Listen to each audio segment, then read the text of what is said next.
जबलपुर मध्य प्रदेश की संस्कार धानी।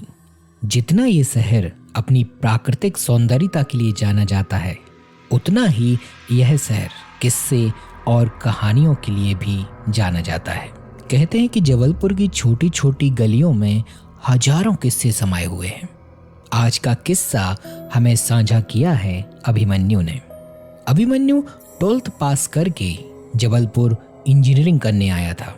अभिमन्यु बहुत खुश था और उसका परिवार भी, पर किसे पता था कि ये खुशी केवल चंद दिनों की ही है।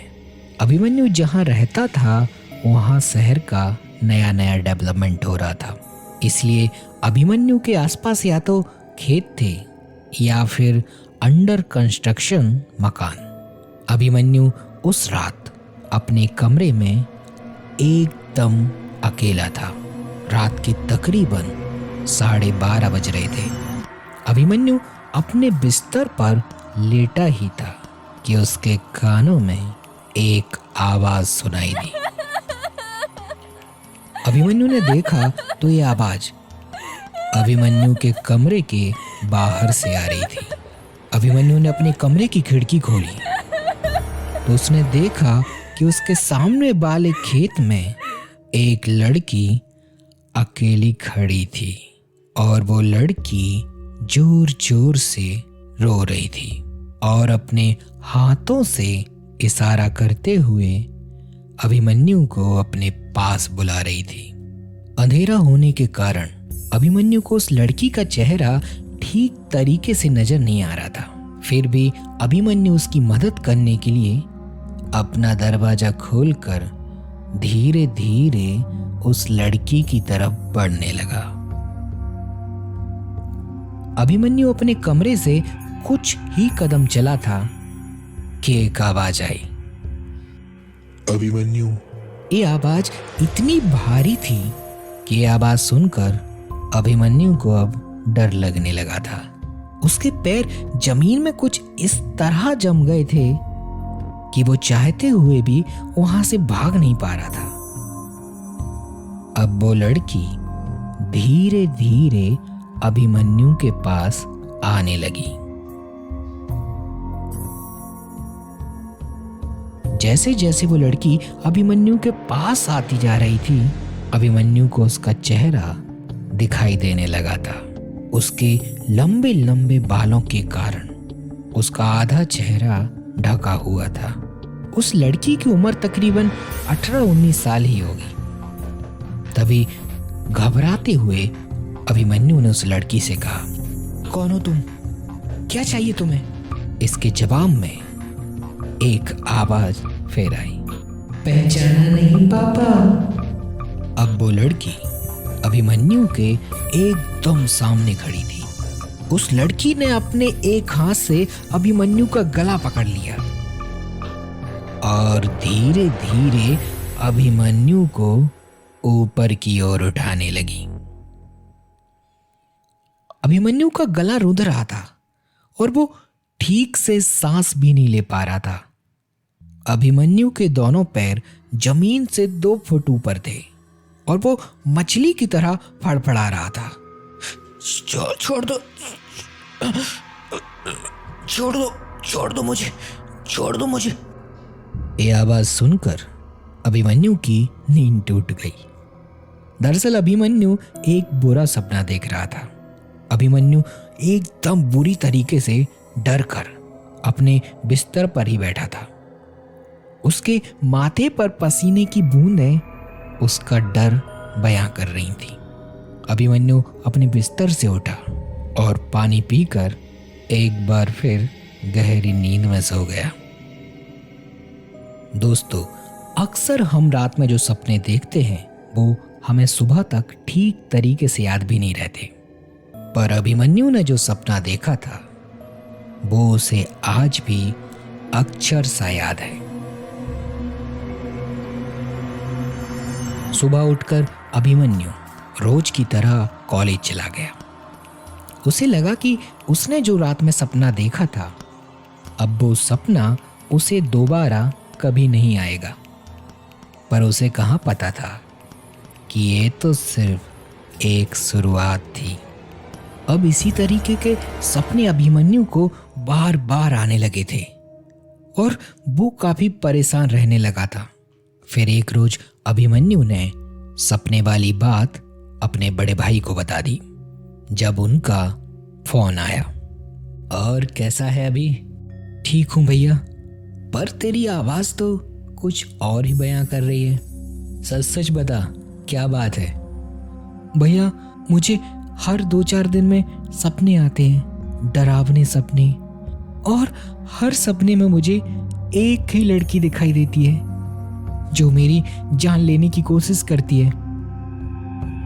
देख अभी तू पहली बार घर से अकेला रह रहा है, ऐसे में डरना लाजमी है। मेरी बात मान, तू अपने लिए एक रूम पार्टनर ढूंढ ले। अगले दिन अभिमन्यु ने भी ठीक ऐसे ही किया। उसने फटाफट रूम के 2-4 फोटो निकाले और OLX पर डाल दिए।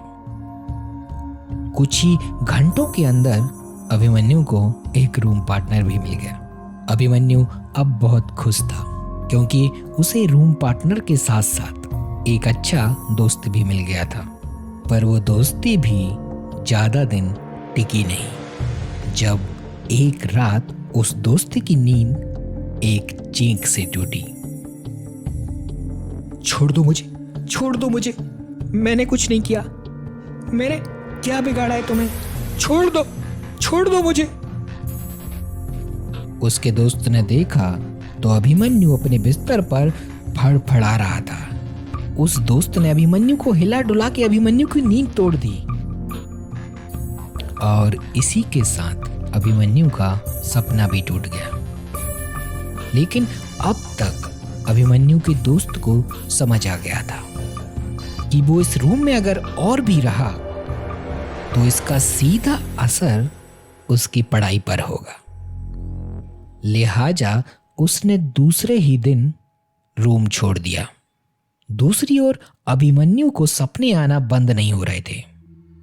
उसने शहर के कई बड़े बड़े डॉक्टर्स को भी दिखाया, पर सब जगह से उसके हाथ सिर्फ निराशा ही लगी। इस बात को अब 10 साल बीत चुके थे। कॉलेज में पढ़ने वाला अभिमन्यु अब नागपुर में एक प्राइवेट फर्म में जॉब करने लगा था।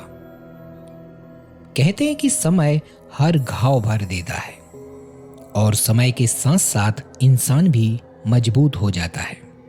अभिमन्यु के साथ भी कुछ ऐसा ही हुआ।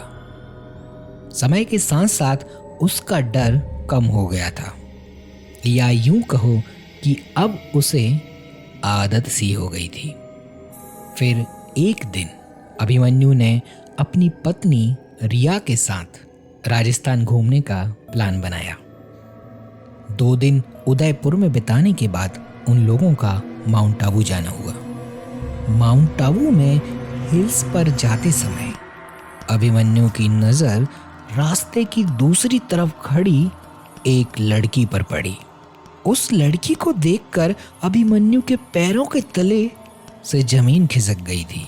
उसे ऐसा लग रहा था कि जैसे वो अपनी खुली आंखों से सपना देख रहा है। दरअसल ये वही लड़की थी जो अभिमन्यु को सपनों में दिखाई देती थी। अभिमन्यु के दिमाग में सवालों की एक लड़ी सी लग गई थी। उसके सपनों में आने वाली लड़की अब उसे प्रत्यक्ष रूप से दिखाई भी देने लगी थी।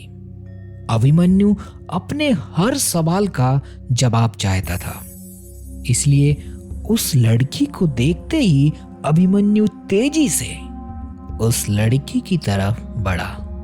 रिया को कुछ समझ नहीं आ रहा था, पर इसमें रिया का कोई कसूर भी तो नहीं था। दरअसल अभिमन्यु ने अपने सपनों वाली बात रिया को कभी बताई ही नहीं थी। अभिमन्यु को उस लड़की की तरफ जाता देख रिया अभिमन्यु का हाथ पकड़कर उसे रोकने की कोशिश करती है, पर अभिमन्यु आज किसी की भी सुनने वाला नहीं था। लिहाजा वो तेजी से आगे बढ़ा। रोड क्रॉस करते समय अभिमन्यु का एक ट्रैवलर गाड़ी से एक्सीडेंट हो गया। अब अभिमन्यु हॉस्पिटल में था। वो जिंदगी और मौत की लड़ाई लड़ रहा था। 3 दिन बेहोश रहने के बाद जब चौथे दिन अभिमन्यु को होश आया तो उसके कानों में एक आवाज आई। कैसे हो पापा? उसने मुड़कर देखा तो अभिमन्यु के बेड के साइड में वही लड़की फिर से खड़ी थी। अभिमन्यु की धड़कनें अब दोगुनी रफ्तार से दौड़ रही थी। वो अपना ऑक्सीजन मास्क अपने चेहरे से हटाने लगा। रिया अभिमन्यु के पैरों के पास ही बैठी थी। यह देखकर रिया ने तुरंत ही डॉक्टर्स को बुला दिया। डॉक्टर्स ने अभिमन्यु को एक इंजेक्शन दिया और अभिमन्यु फिर से गहरी नींद में सो गया।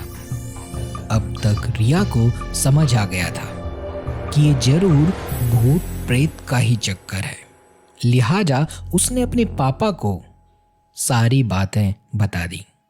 जब कुछ घंटों बाद अभिमन्यु को होश आया तो उसकी परेशानी उसके चेहरे पर साफ तौर पर देखी जा सकती थी। अभिमन्यु को कुछ समझ नहीं आ रहा था कि पहले जो लड़की सिर्फ उसके सपनों तक ही सीमित थी, अब वो उसे बार बार प्रत्यक्ष रूप से क्यों दिख रही थी और वो लड़की उसे पापा क्यों बुलाती है। अगले दिन रिया के पापा गांव से हॉस्पिटल आ गए और उनके साथ आया था एक प्रचंड विद्वान ज्योतिषी।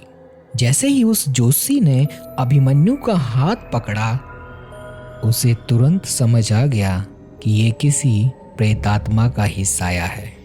उस ज्योतिषी ने रिया और रिया के पापा को जो बताया वो रोंगटे खड़े कर देने वाला था। दरअसल ज्योतिषी ने बताया कि उस लड़की का अभिमन्यु के पिछले जन्म से गहरा नाता है। पिछले जन्म में अभिमन्यु एक स्कूल बस का ड्राइवर था। पैसों की तंगी और कर्ज तले दबे होने के कारण उसकी मानसिक स्थिति ठीक नहीं थी। फिर एक रात वो शराब पी कर लौटा और अपनी पत्नी से झगड़ने लगा। वो हाथापाई इतनी ज्यादा बढ़ गई कि उसने अपनी पत्नी के सिर पर एक लोहे की रॉड मार दी और बाद में अपनी फूल सी बच्ची का गला रेत कर मार डाला।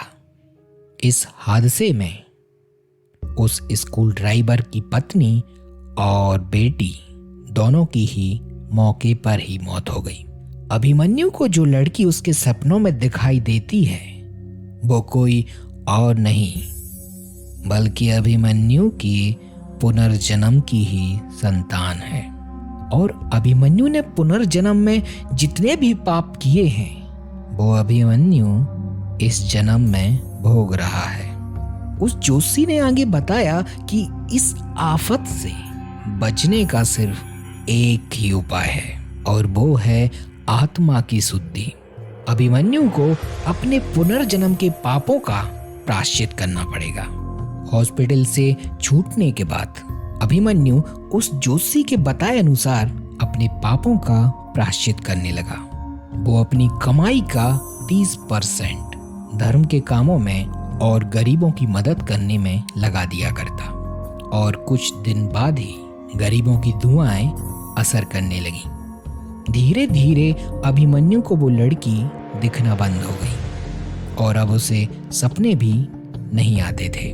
पर उसने जो पूर्व जन्म में जो गलतियां की थी वो गलतियां उसे अंदर ही अंदर खाए जा रही थी। तो दोस्तों, ये थी आज की कहानी। अगर आपको आज की कहानी पसंद आई हो तो हमारे चैनल को जरूर सब्सक्राइब करें, क्योंकि इस चैनल पर हम लाते हैं कुछ अनसुनी, अनदेखी